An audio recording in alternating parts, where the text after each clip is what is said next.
Advertisements of teeth whitening products seem to be everywhere right now on the internet, on the TV, in magazines. However, the BBB has received hundreds of complaints about the purchase of teeth whitening products in the past year, which surprises me. I thought this is harmless, right? Well, Lydia Heckman from the Better Business Bureau is here to tell us what people are complaining about. It's not necessarily the product, it's how these companies are running their business. Exactly.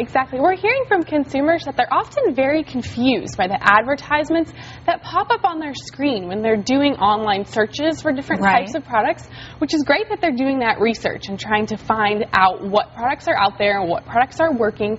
But what's happening is that they're often being deceived by these advertisements that come in to grab their attention and offer them a free product. So that's really one of my biggest tips here today, is to be very, very careful whenever you're getting advertisements coming at you that are offering you a free anything, really. These free trial offers are often what consumers call us about, and they say that they've been charged hundreds of dollars over time because they didn't understand that the free trial was really only for maybe 7, 14, or 30 days. And they were really required to go back in and make a very final cancellation of that trial. Well, and one of the things that you and Aaron, when you come on, you always say be careful before you give anybody your payment information. And that's the problem here. I guess they're offering these pop-up ads, offer a free product.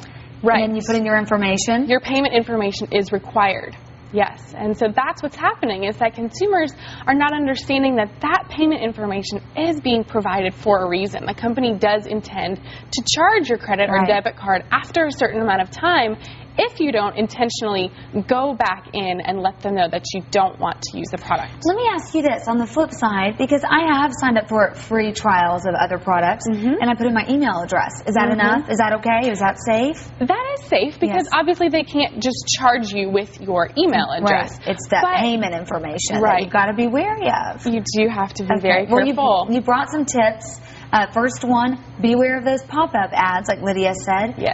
Be careful with the free trial offers. If it is free, can we go ahead and take advantage of that? Just don't pay for it. Absolutely. Take a look at what the terms and conditions are. Every company offers these trials in a different manner, and oftentimes consumers really can get 2 weeks, maybe a month of that product for free, but it's going to be really important they set it maybe a timer on their calendar or some kind of reminder to go in and cancel before they will get charged. I'm going to be honest with you. I try not to do any of those free commitments. Because it's hard to remember. Like subscriptions, magazine subscriptions. Yes, they often work the same way. Skincare, or whatever it is. Sometimes when it's, when they send you a product, and you're like, oh, well, that's part of the deal. Well, you're paying for it. You are paying for it. Part of the deal. You're paying for it. It's not free after a certain amount of time. Be skeptical of third-party endorsements. What do you mean there? Often consumers are telling us that they saw this product was endorsed by CNN or by Fox News, or maybe it was by Oprah Magazine.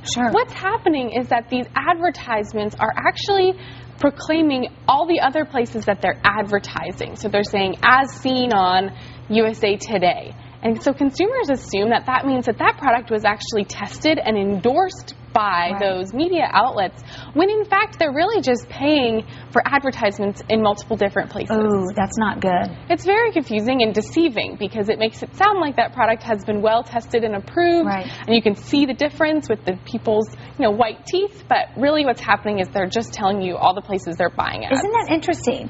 Teeth whitening. You've got to be careful before really you purchase any product online or those free trials. Lydia Heckman and her buddy Aaron Duffner are here every Monday with the Better Business Bureau. So if you have any questions or suggestions on topics, shoot them our way, and we'll talk to the BBBs for next week. That's good information. Thanks, Lydia. You're welcome. Thanks for being here on a holiday, too. You're welcome.